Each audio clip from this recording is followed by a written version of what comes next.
सबके पास नोट्स है ना? किसके पास नहीं है? ऐसा क्यों? हाँ मुझे तो आज ही दिखा एक्चुअली में, मतलब देखते मेरे को लगा कि आज ही आया है। चलो भाई ठीक है, सांत्वना दे दी। ओके, यूनिट 1 खत्म करने की पूरी कोशिश करेंगे आज। आज शाम नहीं, कल सुबह आपको यूनिट 2 के नोट्स मिल जाएंगे। कल से यूनिट 2 स्टार्ट करेंगे अपन। संडे को क्लासेस हो रही है क्या प्यारे बच्चों? अभी तक तो नहीं हो रही। हाँ ऐसी बात एक्चुअली मैं खुद भी नहीं करना चाहती, ठीक है नहीं करेंगे, छोड़ो। अरे अरे किसकी है? मेरी? हाँ नहीं नहीं ऐसा नहीं है यार, मेरे कहने से क्या होता है बताओ। चलो भाई, यूनिट 1 कर रहे थे अपन पब्लिक फाइनेंस के अंदर chapter number 7। Chapter number 7 public finance unit number 1, जिसके अंदर हम बात कर रहे थे कल किसकी? 3 टाइप के टेक्सोनॉमी की। जहां पहले हमने पढ़ा था रिसोर्स एलोकेशन, कल हमने देखा था, क्या देखा था यार? क्या देखा था? Income redistribution. और तीसरा कल हमने देखा था स्टेबलाइजेशन। रीडिस्ट्रीब्यूशन में क्या देखा हमने कि भाई किस तरह से जो गवर्नमेंट है, किस तरह से जो गवर्नमेंट है वो प्रोग्रेसिव टैक्सेशन, सब्सिडीज और इन इंस्ट्रूमेंट्स को यूज करके क्या करती है, इनकम को रीडिस्ट्रीब्यूट करती है फैक्टर्स ऑफ प्रोडक्शन के अंदर। यही कल देखा था हमने। हमने देखा स्टेबलाइजेशन प्रोसेस कि भाई ना ज्यादा इन्फ्लेशन चाहिए ना ही ज्यादा हमें डिफ्लेशन वाला माहौल चाहिए, इसीलिए प्राइसेस को स्टेबल करना, इकोनॉमी को स्टेबल करना अति जरूरी है, जिसके लिए बहुत सारे स्टेबलाइजेशन इंस्ट्रूमेंट इंट्रोड्यूस करे जाते हैं। हमने कल 2 पॉलिसीज की बात करी थी, इसमें याद है? नाम बोलो जरा पॉलिसीज का। Yes very good, fiscal policies और मॉनेटरी पॉलिसी। जहां हमने देखा कि भाई फिस्कल पॉलिसी में तो टैक्सेशन और पब्लिक एक्सपेंडिचर को यूज करके चीजों को स्टेबलाइज किया जा रहा था, जब जरूरत पड़ी तो ज्यादा टैक्सेशन लगा दिया, एक्सपेंडिचर कम कर दिया, या वाइस वर्सा। दूसरा हमने देखा मॉनेटरी पॉलिसी, मतलब ये जो आरबीआई जो अपने गेम्स खेलता है बेसिकली, करेक्ट, अपनी बहुत सारी मॉनेटरी पॉलिसीज को यूज करके, जैसे कि सीआरआर को कम ज्यादा करके, एसएलआर को कम ज्यादा करके, वो सारी बातें कहाँ आती है? मॉनेटरी पॉलिसीज में आती है। तो गवर्नमेंट ये सारी पॉलिसीज यूज करके क्या करती है? इकोनॉमी को स्टेबलाइज करने की कोशिश करती है। कल 2 तरह की और पॉलिसी की शायद अपन ने बात करी थी, जितना मुझे ध्यान आ रहा है, एक्सपेंशनरी और, वेरी गुड, एक्सपेंशनरी पॉलिसी कौन से केस में यूज करते हैं बेटा? ओके, जब डिफ्लेशन जैसा माहौल होता है, बेसिकली जब डिमांड बढ़ाने की जरूरत होती है, तो क्या यूज करी जाती है? जहां पे टैक्स रेट्स को क्या कर दिया जाता है? कम कर दिया जाता है, और क्या बढ़ा दिया जाता है? क्या बढ़ा दिया जाता है? एक्सपेंडिचर को बढ़ा दिया जाता है, ताकि लोगों के हाथ में क्या आए? पैसा आए, पैसा रुके और वो लोग क्या करें? अपनी डिमांड क्रिएट करें।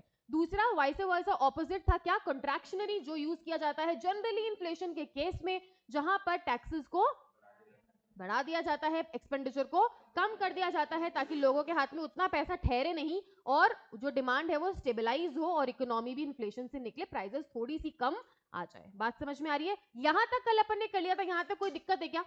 बोलो फटाफट। आज अपने को ना बहुत ही, क्या बोलूं मैं, मतलब ये कैसा पार्ट है पता नहीं इस यूनिट का, जिसका नाम है सेंटर एंड स्टेट फाइनेंस। इसके अंदर बेसिकली आपको कोई कॉन्सेप्ट नहीं समझाया जाएगा, यहाँ पर इस टॉपिक में कुछ फैक्ट्स एंड फिगर्स दे रखे हैं। देखो हमारे पास ना 2 लेवल पर गवर्नमेंट होती है, एक्चुअली 2 नहीं होती, 3 लेवल पर होती है। एक होती है सेंट्रल गवर्नमेंट, सही बोल रही हूँ, एक होती है सारे स्टेट की अपनी अपनी स्टेट गवर्नमेंट, और एक और होती है, कौन सी होती है?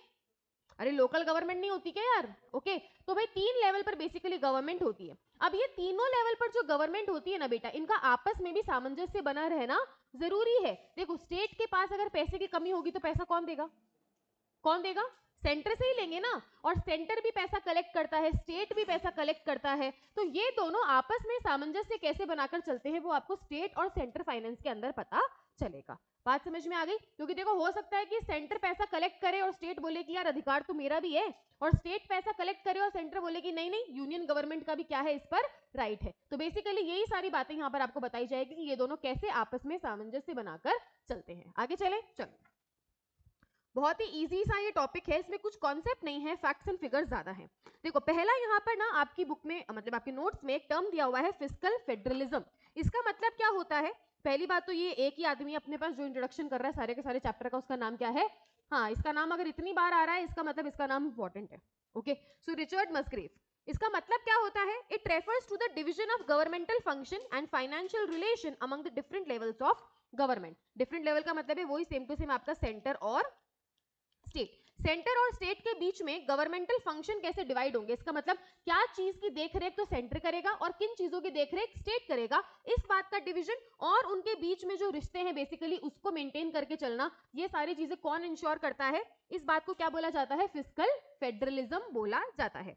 Musgrave argued that federal or central government should be responsible for performing the functions related to economic stabilization and income redistribution, and allocation of resources should be responsibility of the state and local government. तो हमारे मसग्रेव साहब जी क्या कह रहे हैं कि ये जो तीन फंक्शन कल इन्होंने बताए थे ना, एलोकेशन, रीडिस्ट्रीब्यूशन और स्टेबलाइजेशन, इसमें से एलोकेशन वाला काम किसको करना चाहिए? ना पहले सेंट्रल का नाम दिया तो मैं सेंट्रल की बात करूंगी क्या? पहले क्वेश्चन तो सुनो. हाँ, एलोकेशन वाला काम किसको करना चाहिए?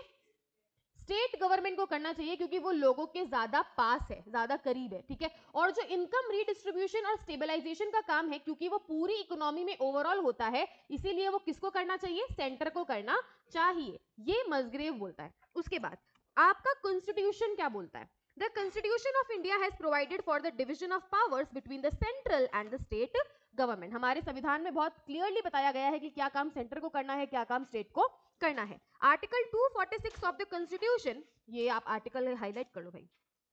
ठीक है. Article 246 of constitution demarcates the power of the union and the state by classifying their powers into 3 list: union list, state list, concurrent list. देखो आर्टिकल 246 आपके संविधान का, उसमें 3 प्रकार की लिस्ट के नाम दिए हुए हैं. कितनी प्रकार की? पहली लिस्ट का नाम है यूनियन लिस्ट.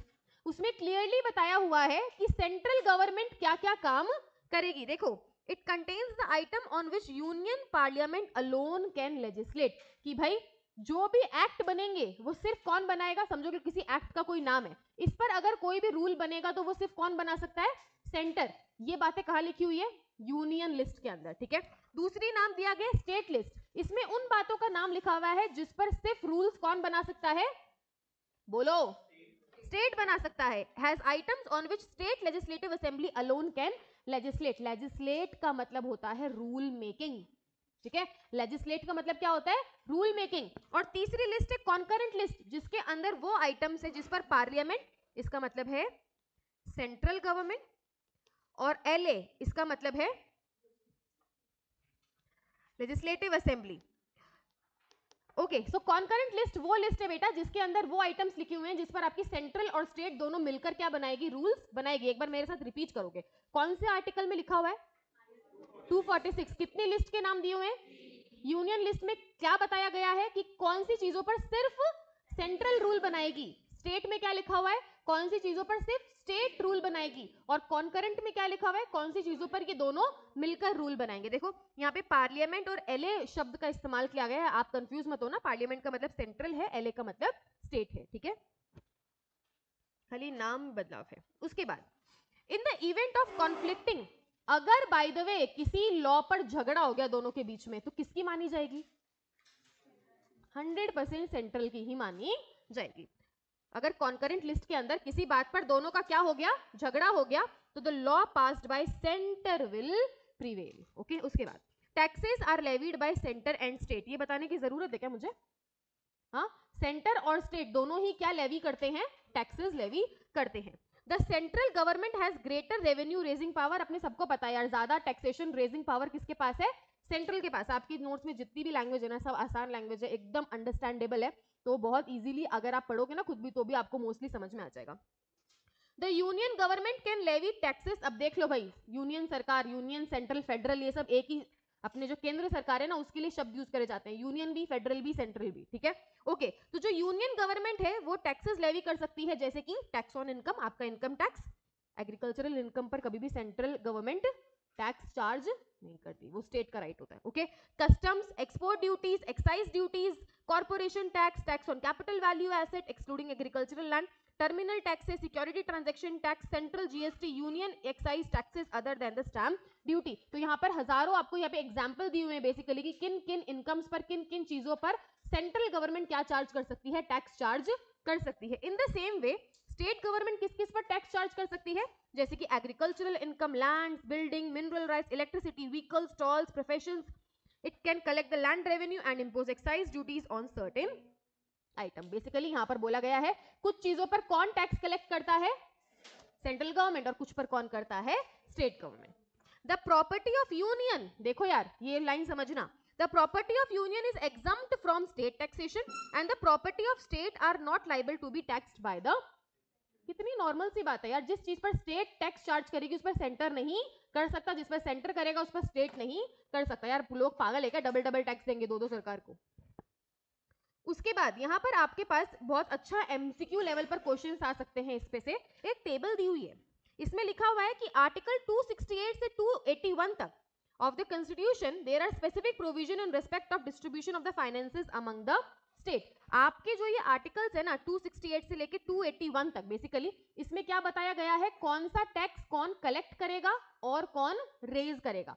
देखो अब क्या लिखा हुआ है, ये आपको याद करना पड़ेगी टेबल, ये आपके हर पॉइंट से एमसीक्यू बन सकता है कि 268 में क्या लिखा हुआ है, 269 में, 270 में, 271 में, 275 में. ठीक है, तो इस तरह से किसी भी तरह से आपका एमसीक्यू अराइज हो सकता है. देखो 268 के अंदर क्या बताया गया है, the duties which are levied by union but collected and appropriated by the state. उन आइटम्स के नाम है जिस पर जो ड्यूटीज है, टैक्सेस है, वो लेवी मतलब इंपोज तो कौन कर रहा है, सेंटर कर रहा है, लेकिन कलेक्ट कौन कर रहा है, स्टेट कर रहा है, सेंटर के बिहाफ पे. 269 में बताया गया है taxes levied and collected by the union but assigned to the state. तीसरा 270 में बताया गया है taxes levied and collected by the union distributed between the union and state. इसका मतलब कलेक्ट भी यूनियन कर रहा है, लेवी भी यूनियन कर रहा है, लेकिन स्टेट और खुद में क्या कर रहा है, वो उसको बांट रहा है. 271 के अंदर वो सरचार्जेस बताए गए हैं on certain duties and taxes for the purpose of union. आप लोगों ने, अच्छा टैक्स तो आपके है ही नहीं कोर्स में, तो आपको तो सरचार्ज, सेस, ड्यूटीज का अंदाजा ही नहीं होगा कि होता क्या है. ठीक है, देखो अभी आप लोग इन सारी चीजों को ना एक तरह से किसी भी तरह का चार्ज मानकर चलोगे. जैसे कि सरचार्ज क्या होता है, बेसिकली टैक्सेस पर भी बहुत सारे तरह के चार्जेस लेवी करे जाते हैं, उनको क्या बोला जाता है, बेसिकली सेस, सरचार्ज. जैसे कि एक वर्ड होता है सेस.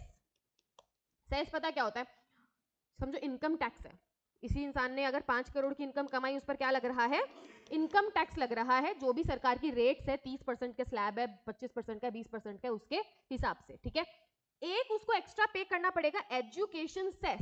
एजुकेशन सेस का सेस क्या होता है, सेस का मतलब होता है किसी पर्टिकुलर पर्पस के लिए जब कोई ड्यूटी आपसे ली जाती है, कोई पैसा आपसे लिया जाता है. अब देश में एजुकेशन को बढ़ावा देने के लिए क्या लगाया गया है, एजुकेशन सेस.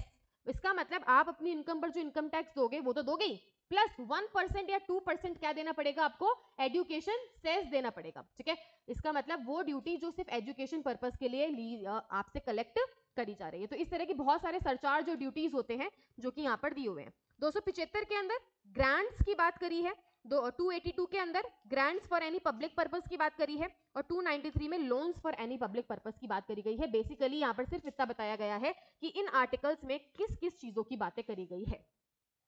देखो एक यूनिक फीचर है अपने संविधान का, article 280 provides for an institutional mechanism namely the finance commission to facilitate such transfer. देखो अब ऊपर कितनी सारी बातें बोली है यार, ये टैक्स यूनियन कलेक्ट करेगी, सॉरी यूनियन लेवी करेगी, पर कलेक्ट कौन करेगा, स्टेट करेगा. ये स्टेट लेवी करेगा, कलेक्ट कौन करेगा, यूनियन करेगा. या यूनियन कलेक्ट करेगी पर बांटेगी किसमें, खुद में और स्टेट के अंदर बांटेगी. तो ये जो ट्रांसफर्स हो रहे हैं ये किसी को तो देखने पड़ेंगे ना. हाँ, बिना किसी के देखे इतने सारे ट्रांसफर्स होंगे कैसे, तो कौन देखता है, ये डेफिनेटली आएगा आपके एमसीक्यू में, है ना. मुझे ऐसा लगता है कि ये बहुत कॉमन एमसीक्यू है और ये फर्स्ट अटेम्प्ट में ये सब छोटी छोटी चीजें आनी ही चाहिए. ओए बातें नहीं. फाइनेंस कमीशन ये सारे ट्रांसफर को देखता है, ये वर्ड हाईलाइट कर लो, ये इस इंस्टीट्यूशन का नाम हाईलाइट कर लो, फाइनेंस कमीशन. कौन देखता है ये सारे ट्रांसफर, हाँ सॉरी किधर गया, ये रहा. देखो भाई फाइनेंस कमीशन किस चीज के लिए जिम्मेदार है, जो बातें करेगा ना उसी को पढ़ने के लिए बोलूंगी, और अगर उसने वहां से नहीं पढ़ा जहां से मैंने छोड़ा है तो तुम गए बाहर. हालांकि तुम्हें खुशी होगी बाहर जाते हुए, लेकिन बाद में बड़ा दुख होगा. ठीक है, तो ऐसा मत करो.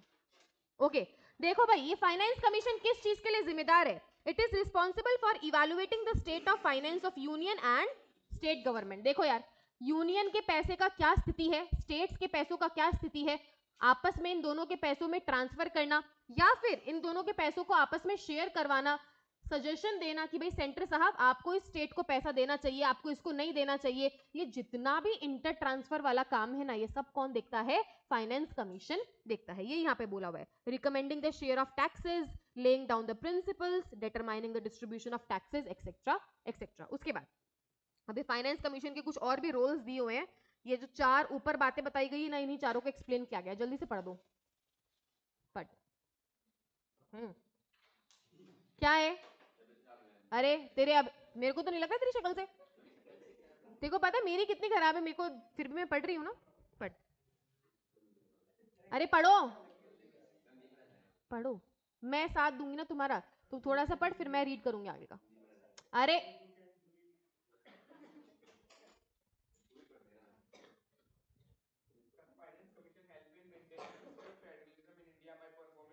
वापस से यहाँ पे हाईलाइट करा हुआ है, आप फिर से हाईलाइट कर लेना, ठीक है? क्या क्या फंक्शन परफॉर्म कर रहा है? सबसे पहला, जो भी पैसा कलेक्ट हो रहा है उनको इन दोनों के बीच में डिवाइड करना, और जो स्टेट्स हैं उनको अपना अपना शेयर एलोकेट करना। दूसरा पढ़, बी पॉइंट। ओके, जिस भी स्टेट को, जिस भी राज्य को असिस्टेंस का मतलब होता है हेल्प की जरूरत है बेटा, किसी राज्य में बाढ़ आ गई या फिर कोई बहुत बड़ा प्रॉब्लम क्रिएट हो गया है, वहां पर उसको डेफिनेटली सेंटर से पैसा चाहिए होता है। तो इस तरह की चीजों पर क्वांटम डिसाइड करना कि भाई कौन से स्टेट को कितने पैसे की जरूरत है, और ऑगमेंट।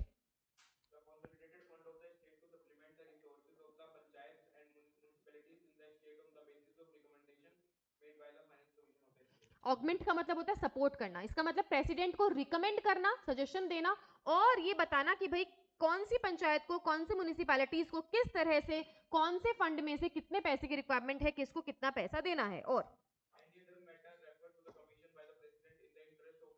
और प्रेसिडेंट जिस भी मैटर पर उसको काम करने के लिए बोले वो मैटर, ठीक है? तो ये सारे काम आपकी फाइनेंस कमीशन करता है। आगे, any other sorry issues faced by the finance commission. अब यहाँ पर अपने को थोड़ा सा रुकना पड़ेगा, है ना?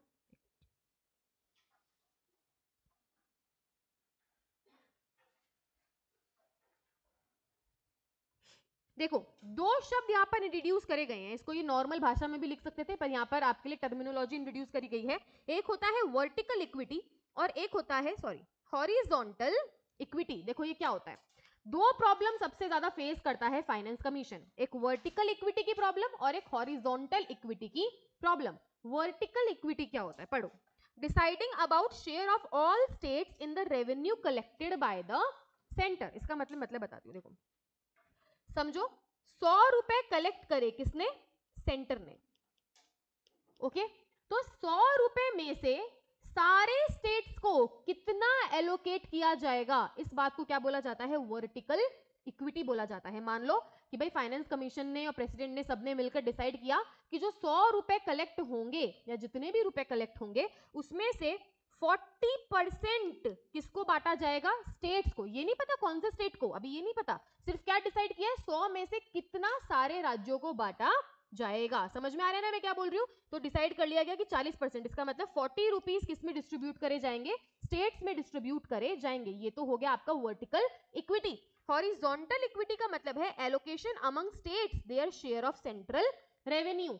अब ये दूसरी बात है, यहाँ पर ये जो 40 रुपए है ये हमारे स्टेट्स में, मतलब राजस्थान को कितना मिलेगा 40 में से, महाराष्ट्र को कितना मिलेगा 40 में से, आपके एमपी को कितना मिलेगा, यूपी को कितना मिलेगा, ये बात समझो कि ये डिसाइड हुआ कि राजस्थान को 10 रुपए देंगे, महाराष्ट्र को 10, एमपी को 10, यूपी को 10। तो ये जो डिवीजन है ये क्या कहलाता है?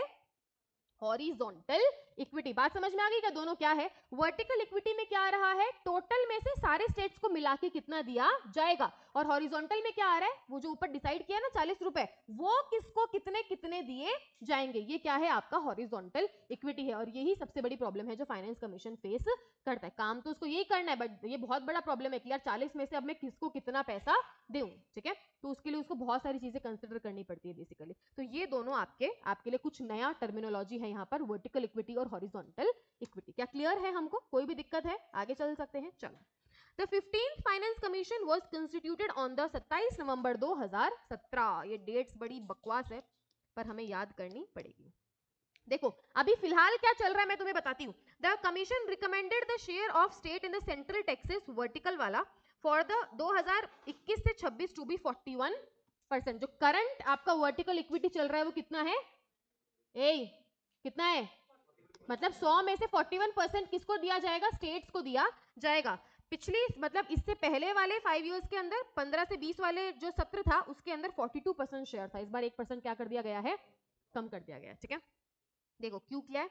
ये जम्मू कश्मीर के कारण. The adjustment of 1% is to provide for newly formed UT of Jammu and Kashmir. कहीं ना कहीं उनके लिए साइड रखा गया है 1%, क्योंकि न्यूली फॉर्म्ड ड्यूटी है हमारी, उनको पैसा चाहिए, तो 1% वहां के लिए साइड रख दिया. तो 42 से कितना कर दिया? 41% उन्होंने वहां पर उसको कर दिया है. और हॉरिजॉन्टल तो चेंज होता रहता है हर टाइम पे.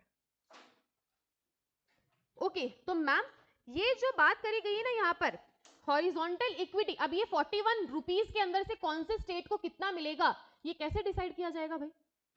है ना, सबको बराबर तो नहीं दे सकते ना, और सबको भी नहीं दे सकते और सबको बराबर भी नहीं दे सकते, क्योंकि वो तो लिमिटेड है 41 रुपीज. तो अब कौन से स्टेट को कितना मिलेगा ये कुछ फैक्टर्स पे डिपेंड करता है. जैसे कि क्या दिया हुआ है यहाँ पे?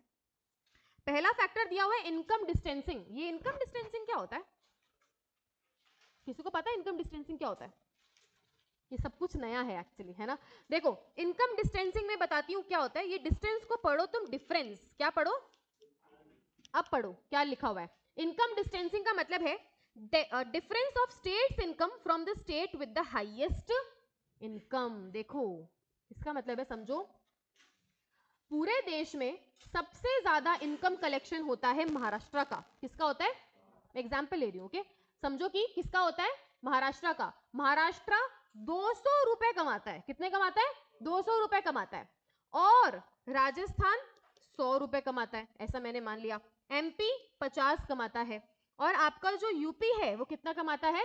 10 रुपए कमाता है, ऐसा मान लो तुम. ठीक है, हालांकि बहुत कमाता है, ओके, लेकिन 10 रुपए कमाता है ऐसा मान लो. अब इनकम डिस्टेंसिंग कैसे कैलकुलेट होती है?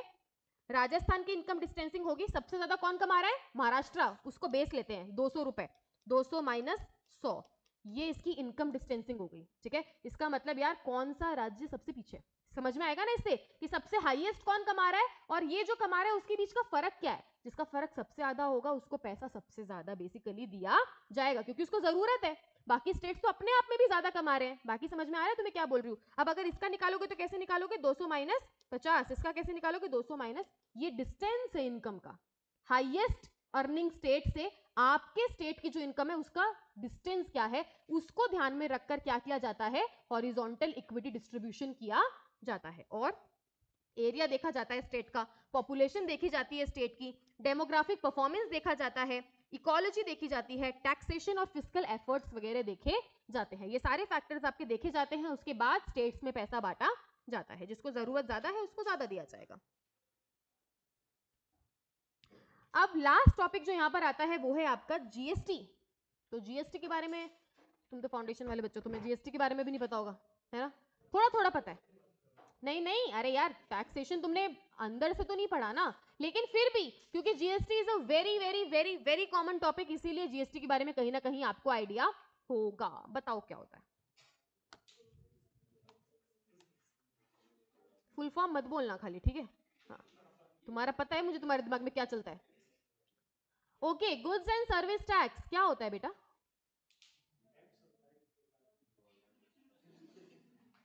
एक प्रकार का नहीं, वो ही है जो है, एक प्रकार का टैक्स नहीं है ये जो है सब यही है. ओके, सो 2017 से पहले चलते हैं. 2017 से पहले बहुत सारे तरह के टैक्स, बहुत प्रकार के टैक्स बेसिकली दिए जाते थे. जैसे जब हमने सीए फाइनल पढ़ी थी, हमने इतने एक्ट्स पढ़े थे. हमने सर्विस टैक्स पढ़ा, इतना बड़ा सर्विस टैक्स, बाप रे, वही अपने आप में इतना बड़ा एक पोर्शन था टैक्स का. ओके, हमने एक्साइज पढ़ा, वैट, वैट आपको पता है क्या होता था? वैट, एक्साइज, सर्विस टैक्स, इतने तरह के टैक्सेशन एक्ट हमने पढ़े इनडायरेक्ट टैक्सेस के अंदर. सबको संभाल लिया किसने? हाँ, तो जीएसटी यही है, वन कंट्री वन टैक्स. ये आपका लोगो है, स्लोगन है किसका? जीएसटी का. तो बेसिकली जो इतने सारे अलग अलग तरह के टैक्स दिए जाते थे उन सबको मर्ज करके एक टैक्स में मर्ज कर दिया गया, जिसका नाम रखा गया गुड्स एंड सर्विस टैक्स. की भाई कंफ्यूजन ही नहीं चाहिए, तुम कुछ बना रहे हो, चाहे गुड्स या सर्विस, जो भी रेट बताया गया है बस उससे टैक्स लो और दो, खत्म बात, और कुछ लगेगा ही नहीं। That is your GST. So 2017 बहुत रीसेंट, बहुत ही ज्यादा रीसेंट की बात है, तो 1 जुलाई 2017 में इसको रोल आउट कर दिया गया था। मुझे अच्छे से याद है जब हम लोग सीए फाइनल के एग्जाम दे रहे थे उस टाइम पे जीएसटी बस ऐसे हवा हवा में उसका नाम था, तो हमारे कोर्स में उन्होंने जरा सा 5 या 10 नंबर का, मुझे एग्जैक्टली नहीं पता, जीएसटी का कॉन्सेप्ट डाला था कि यार ऐसी भी कोई चीज कभी तो लागू होगी, तो 10 नंबर का उन्होंने खाली कॉन्सेप्चुअल एक पैराग्राफ डाला। आईसीआई वालों को काम ही क्या, खाली अमेंडमेंट करते रहते जब देखो तब, ठीक है। तो एग्जाम से आई थिंक 2 महीना पहले एकदम बोलते कि जीएसटी भी आएगा 10 नंबर का, और वो फ्री के नंबर थे क्योंकि उसमें कुछ नहीं था, इतना डिटेल में थोड़ी ना था, उस टाइम रोल आउट ही नहीं हुआ था, जीएसटी का खाली नाम आया था कि भाई आईजीएसटी होता है, सीजीएसटी होता है, जीएसटी होता है, तो एकदम फ्री के नंबर थे वो 10 नंबर। तो लेकिन 10 नंबर का उस टाइम पे तब भी आया था, अब तो आपके कंप्लीट जीएसटी हो गया है आपके टैक्सेशन के अंदर, इंटर में भी फाइनल में भी, लेकिन सबको लगा कि यार इतने सारे टैक्स कम करके सिर्फ एक टैक्स हो रहा है तो बहुत अच्छी बात है, पर कुछ खास अच्छी बात तो निकली नहीं। क्यों? क्योंकि अति में समान है, उसके अंदर जीएसटी में इतने प्रोविजंस है, इतने सारे क्लॉजेस हैं, इतनी सारी बातें हैं, जहां पर आदमी साल में एक रिटर्न भरता था लास्ट में, अब वो महीने की 3 रिटर्न भर रहा है हर दुकानदार, और उसको पता भी नहीं कि करें क्या, ठीक है। सी अपने लिए तो बहुत शानदार बात हो गई क्योंकि किसी को नहीं पता कि रिटर्न भरनी कैसे जीएसटी की, सिर्फ अपने को पता है, उनको ऐसा लगता है कि अपने को पता है, अपने भी कहीं ना कहीं सीख सीख के भरते हैं, लेकिन अपने लिए तो काम बहुत अच्छा हो गया। तो जितने अमेंडमेंट्स आते हैं वो स्टूडेंट्स के लिए, स्टूडेंट्स को लगता है कि मतलब अजीब है, लेकिन जब आप सीए बन जाओगे ना, आप चाहोगे यार भर भर के अमेंडमेंट्स आए ताकि भर भर के हमारे पास लोग आए और हमारे अच्छे खासा काम हो, ठीक है। तो बहुत कुछ हो गया है, पहले भी था लेकिन इसके बाद ज्यादा हो गया बेसिकली, क्योंकि वो हर महीने 10 तारीख की डेट आती दिखती है, आपको ना कुछ टैली करना पड़ता है, रिटर्न फाइल करनी पड़ती है, तो आपको इंटरिम फाइनेंशियल स्टेटमेंट चाहिए ही होते हैं उसके लिए, ठीक है, उसके बिना काम नहीं चलता बेसिकली। सो कोई भरता है, कोई दुकान पे बैठता है यहाँ पे, हाँ, कोई दुकान पे बैठता है आप में से? मैम कहाँ से बैठे, सारे दिन तो यहाँ बैठते है ना। नो वन, ओनली पुनीत, बाकी को क्यों, सबके पेरेंट्स जॉब करते हैं क्या? अच्छा, तो बिजनेस फैमिली से कोई भी नहीं इधर अपने बस? हाँ, कौन कौन है बिजनेस फैमिली? सब इधर मुझे पता है, सब बिजनेस फैमिली से, यादों के तो मुझे पता ही है। हाँ, तो तुम में से कोई दुकान ही नहीं चाहते? पापा नहीं कहते आज बेटा बहुत ज्यादा कस्टमर है, दुकान है चुपचाप, संडे को? हाँ, संडे को भी नहीं जाते? अरे लड़कियां तो क्या, ठीक है यार कोई बात नहीं, तुमसे बात कर रही हूँ मैं तो, पीछे वालों से बस तू ही जाता है। हुँ? तो कभी जीएसटी रिटर्न देखी है? हाँ, देखिए मतलब कुछ समझने की कोशिश करिए उसको, क्या होता है वो, नेवर ट्राई टू अंडरस्टैंड। देखो प्रैक्टिकल जितना चीज समझ में आता है ना, उतना थियोरिटिकली तो कभी आ ही नहीं सकता। मुझे लगता है कि टैक्स, जीएसटी, ये तो जो लड़के मोस्टली अपनी शॉप पर भी जाते हैं उनको भी पता होना चाहिए कि यार क्या होता है, कुछ नहीं तो कुछ बिल तो बनाते होंगे। करते क्या हो तुम जाके फिर? हाँ, मैम बैठ के आते मस्त, पापा बोलते हैं इससे इतना पैसा ले ले, गिना गले में डाला, खत्म बात। क्यों? वो तो तुम्हें कोई नहीं बैठने देगा वहां, भी कुछ करो वहां बैठने के लिए पहले। ओके, खैर जीएसटी की बात करेंगे। मेरा फोन बज रहा है पर बैग में पड़ा है, तो इसलिए अब रिकॉर्डिंग क्लास होती है ना यार, कुछ कर नहीं सकते। चलो, it was rolled out across the country on बस 1 जुलाई 2017। Indirect taxes levied on the goods and services. दो तरह के टैक्स होते हैं, एक होता है डायरेक्ट और एक होता है इनडायरेक्ट, ठीक है। बस जाएंगे अपन भी इतना फील मत करो। Okay, the GST subsumes the majority of indirect taxes. एक मिनट, कौन से टैक्स को इसने अपने अंदर ले लिया था? Excise, service tax, sales tax, octroi, बहुत सारे टैक्सेस थे जो एक बन गए हैं जीएसटी के नाम से। The GST has made India's indirect tax regime unitary in the nature. Unitary का मतलब होता है एक कर दिया। ये जो स्पेस दिया गया है ये आपके छोटे से चार्ट के लिए मैंने यहाँ पर छोड़ा था, बना सकते हो। देखो जीएसटी के दो पार्ट होते हैं, तीन होते हैं एक्चुअली, ठीक है। एक होता है सीजीएसटी, एक होता है एसजीएसटी और एक होता है आईजीएसटी। तो एक छोटा सा ना आप यहाँ पर इस तरह से बना सकते हो चार्ट, अगर आपकी इच्छा तो नीचे एक्सप्लेन भी किया हुआ है, लेकिन खाली कंपोनेंट्स याद करने तो you can make this. GST के तीन कंपोनेंट है, सीजीएसटी, एसजीएसटी एंड आईजीएसटी। अब सीजीएसटी एसजीएसटी क्या होता है? Shanti, the state levy and collect the state GST, SGST, ठीक है। एसजीएसटी कौन कलेक्ट करता है? स्टेट कलेक्ट करता है। सीजीएसटी कौन लेवी और कलेक्ट करता है? हाँ, एक चीज और लिखो ना तुम यार, सीजीएसटी और एसजीएसटी चार्ज होता है intra state transfer of goods and services. Intra का मतलब क्या होता है? स्टेट के अंदर। और आईजीएसटी चार्ज कब होता है? जब inter state transfer of goods and services किया जाता है। बात समझ में आ गई क्या? जब इंटर, इसका मतलब महाराष्ट्र का गुड्स किधर जा रहा है? राजस्थान जा रहा है, तो क्या चार्ज किया जाएगा? आईजीएसटी। और अगर राजस्थान में हमारे यहां से कहीं इस जिले से किसी दूसरे जिले में जा रहा है इंट्रा राजस्थान, तो क्या चार्ज किया जाएगा? क्या हो गया? सीजीएसटी और एसजीएसटी चार्ज किया जाएगा। ओके, एक्चुअली ना आईजीएसटी कुछ नहीं होता, आईजीएसटी सीजीएसटी और एसजीएसटी का कॉम्बिनेशन होता है। बात समझ में आ रही है? समझो जहां पर 2% सीजीएसटी लगता है, 2% एसजीएसटी लगता है, तो आईजीएसटी कितना लगेगा? 4% लगेगा। ओके, तो ये दोनों का कॉम्बिनेशन है खाली, लेकिन शब्दों का फेर है। जब इंट्रा स्टेट ट्रांसफर होगा तो क्या चार्ज किया जाएगा? आपकी बिल देख लेना कभी भी आप, कि आपकी दुकान से जब राजस्थान में जब सामान जा रहा है तो बिल में लगकर आएगा एसजीएसटी और सीजीएसटी, और जब आपके यहां से कहीं आउट ऑफ राजस्थान सामान जाएगा तो डेफिनेटली उस पर क्या चार्ज किया जाएगा? आईजीएसटी चार्ज किया जाएगा। बात समझ में आ गई? यही बात है।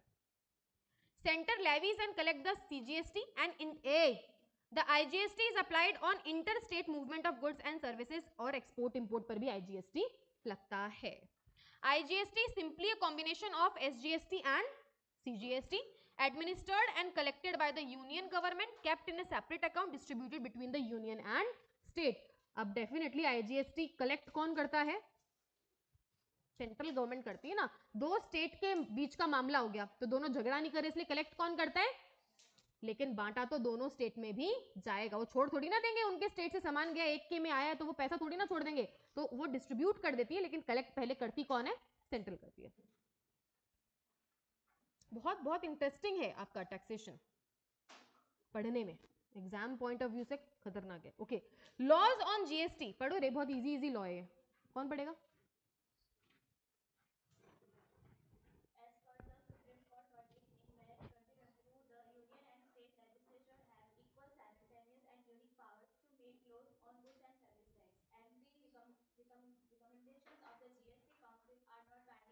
एग्जैक्टली, दोनों इस पर लॉज कहीं ना कहीं बनाते हैं। और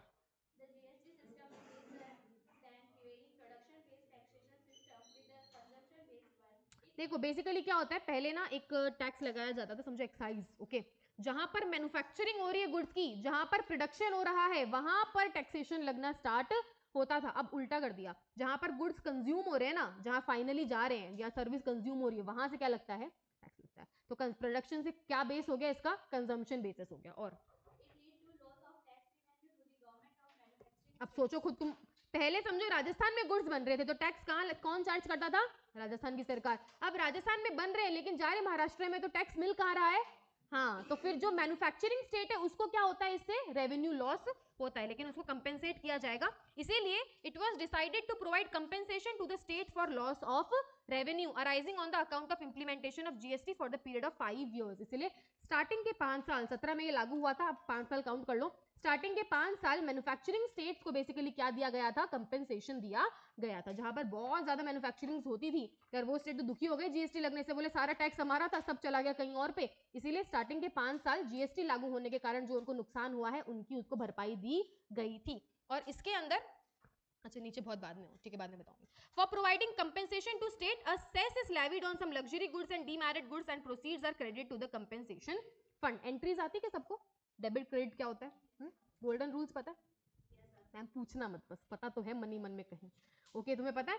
बहुत बेसिक बातें होती है। एक बार एक एमबीए बच्चा था, ओके, अभी एमबीए तो यार बहुत पढ़ लिया उसने, तो एमबीए फाइनेंस, उससे उसका इंटरव्यू था, जॉब इंटरव्यू। तो उसको लगा यार खतरनाक चीजें पूछेंगे, ये पूछेंगे वो पूछेंगे, सब पढ़ लिया उसने, सब याद कर लिया। उससे पहला क्वेश्चन पूछा गोल्डन रूल्स क्या होते हैं अकाउंट्स के। बोले यार ये क्या पूछ लिया, ये तो गड़बड़ हो गई। आता सब है पर वो याद नहीं है कि वो होते क्या है। Debit code comes in, credit was good, ठीक है, तो उसको याद नहीं थे। अब उसका वहीं पे इंटरव्यू क्या हो गया? खत्म हो गया, बस चालू होते खत्म हो गया, तुमको गोल्डन रूल नहीं पता। तो कभी कभी ना जिंदगी में ऐसा भी होता है, हम टिपिकल चीजों में इतने ज्यादा घुस जाते हैं कि हम बहुत इजी और बहुत बेसिक चीजों को छोड़ देते हैं। आपके एग्जाम में भी बहुत होता है, जो सबसे टिपिकल चैप्टर होता है ना, बच्चा उसको इतना भर भर के पढ़ता है, इतना भर भर के पढ़ता है कि उसमें से कुछ भी पूछ लो उसको आएगा ही आएगा। लेकिन यार जो इजी चैप्टर होते हैं, जो छोटे चैप्टर्स होते हैं, जो जरा जरा सी बातें होती है, उनको पढ़ता ही नहीं है कि यार ये कौन पढ़ेगा, इसमें से थोड़ी ना आएगा, इतना फालतू है। लेकिन तुम खुद सोचो, अगर जो बड़ा चैप्टर है, जो टिपिकल है, उसमें से भी तो एक लिमिट में ही आएगा ना, सारा 100 नंबर का पेपर उसमें से थोड़ी ना आएगा। तो उसके लिए तुम इतना पढ़ रहे हो और जो छोटा सा चैप्टर है उसमें से भी कुछ तो आएगा, तो उसमें तुम पढ़ ही नहीं रहे। अब तुम इजी चीज को छोड़ दिए, तुम्हारे फ्री के मार्क्स चले गए, और वो टिपिकल वाले को तुम कितना भी पढ़ लो लेकिन उसमें तुम 100% कभी भी पकड़ बना ही नहीं सकते, बिकॉज उसका नेचर ही उस चैप्टर का वैसा होगा, इसलिए बच्चे मात खाते हैं, छोड़ जाते हैं बच्चे इजी चीजें, एकदम एकदम literally they leave the easy things, और उनको इतना नुकसान होता है उससे कि यार मैं आंखों में से भी निकाल लेता ना तो ये तो मुझे आया हुआ ही था, पर वो आंखों में से निकालते ही नहीं है, वो आंखों में से निकालते भर भर के उसको, जिसको तुम कितना ही पढ़ लो वो नहीं आना तुमको फिर भी, ओके, उसको तुम पढ़ते रहते हो पढ़ते रहते हो पढ़ते रहते हो। सो टिप्स एंड ट्रिक्स होती है, छोटी छोटी चीजें, कभी भी इजी चीज तो छोड़नी ही नहीं चाहिए, उसमें से भी कुछ तो आएगा, और वो तुम हल्का सा भी टाइम उसको दे दोगे ना तो वो तुम्हारे फ्री के नंबर हो जाते हैं एकदम। तो ये थी आज के टिप्स एंड ट्रिक्स तुम्हारे लिए, ऐसा हम देते रहेंगे, पढ़ बढ़ेगा। बाय कौन बोला? बाय मत बोलो, बहुत कुछ है अभी। चलो ओके, देखो ये क्या बोला है, किसको कंपेंसेट करना है सरकार को? उनको जिसको रेवेन्यू का नुकसान हुआ है। किससे चार्ज करेंगे रेवेन्यू? अपने से ही करेंगे यार, कंपेंसेट तो उनको करना है, पैसा किससे लेंगे? हमसे। तो क्या किया उन्होंने, लग्जरी गुड्स जो होते हैं ना और जो डीमेरिट गुड्स होते हैं उन पर क्या लगा दिया? सेस लगा दिया, कि जो भी ना डीमेरिट गुड्स बनाएगा या फिर जो भी लग्जरी गुड बनाएगा उसको ज्यादा टैक्स पे करना पड़ेगा, और उसके प्रोसीड्स जो आते थे वो किनको दे दिए? कंपेंसेशन फंड के द्वारा उन स्टेट्स को बांट दिए, ठीक है। उसके बाद जो सबसे ज्यादा जिनको फंड्स मिले थे, जिसको सबसे ज्यादा बेसिकली नुकसान हुआ था, वो कौन से स्टेट्स थे? महाराष्ट्र, कर्नाटक, गुजरात, तमिलनाडु और पंजाब, इनको सबसे ज्यादा कंपेंसेशन दिया गया था। अब ये देखो यहाँ पे अमाउंट भी बताया है, ये याद कर लेना, 1,15,000, तो क्या होता है 662 करोड़, ओके। तो इतना ज्यादा कंपेंसेशन आपके इस सत्र में, इस सेशन में दिया गया है 22-23 के अंदर। बाप रे,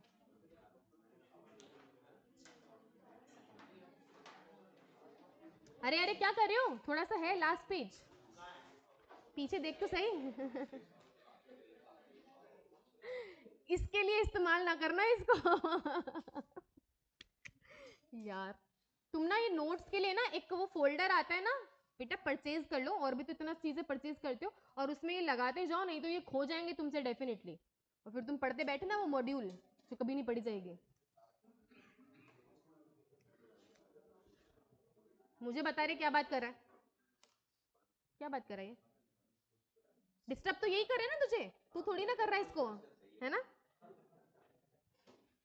क्या बातें करो तुम लोग, मत करो ना यार, लास्ट पेज है, कर लो, मेरे पास उसके नोट्स नहीं है तुम्हारे यूनिट 2 के, वरना मैं चालू करा देती आज यूनिट 2 भी तुम्हारे, मतलब बढ़िया नहीं है।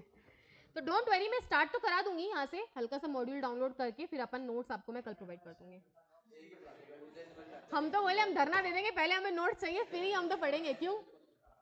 वो प्रिंट नहीं हुए होंगे ना यार, मैं भेजूंगी तो प्रिंट होंगे वो। चलो, वाइब्स का ही तो खेल है सारा, ये तो पहले ये तो पहले साथ देगा अपना, यही तो है साथी। हाँ तुम्हारा ही कह रही हूँ, करो करो।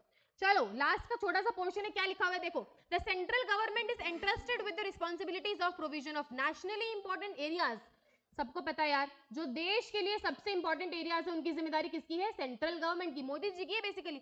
तो क्या क्या, जैसे इन्होंने एग्जांपल दिया, डिफेंस है, फॉरेन अफेयर्स है, फॉरेन ट्रेड, एक्सचेंज मैनेजमेंट है, मनी बैंकिंग है, क्रॉस स्टेट ट्रांसपोर्ट है, कम्युनिकेशन है, तो पूरे देश में एक तरह से लागू होता है, वो सबकी जिम्मेदारी किसकी है? हाँ, the state government are entrusted with the responsibility of facilitating agriculture and industry, जैसे कि education, police protection, state road infrastructure, ये सब किसकी जिम्मेदारी है? स्टेट की, इसीलिए काम पूरे नहीं होते। हमारे यहाँ वो फ्लाईओवर भगवान जाने कब से बनने वाला है, जो बना नहीं है अभी तक, वो पता नहीं कब बनेगा। नहीं ऐसा मत बोलिए, ऐसा दुख हो जाता है ऐसी बातें सुन के, है ना? क्यों? क्योंकि स्टेट गवर्नमेंट का रोल आ जाता है ना, देखो इस चीज के अंदर सेंट्रल का रोल नहीं है, वो तो पैसा दे दिया उन्होंने, बात खत्म। अब काम किसका है? स्टेट गवर्नमेंट का है, और वो बदल गई। ठीक है, तो इसीलिए बहुत प्रॉब्लम्स आती है। देखो, the local government such as municipality, इनका क्या काम है? जैसे कि सैनिटेशन देखना, लोकल रोड्स देखना, इलेक्ट्रिसिटी वगैरह देखना, ये सारा इनका काम है। Borrowing by the government of India and borrowing by the state are defined under Article 292 and 293 of Constitution of India. ये आपको याद होना चाहिए। The center may give loans to state within limits fixed under the Article 292 and give guarantees in respect of loan raised by the state. States need to obtain the center's consent in order to borrow in case of state is indebted to the center over a previous loan. Basically center state को loan दे सकती है लेकिन under a fixed limit. ये है आपकी unit number 1 public finance की unit number 1 जहां पे आपको सेंटर स्टेट फाइनेंस और जो 3 level of your allocation of resources redistribution और स्टेबलाइजेशन के बारे में बताया गया है.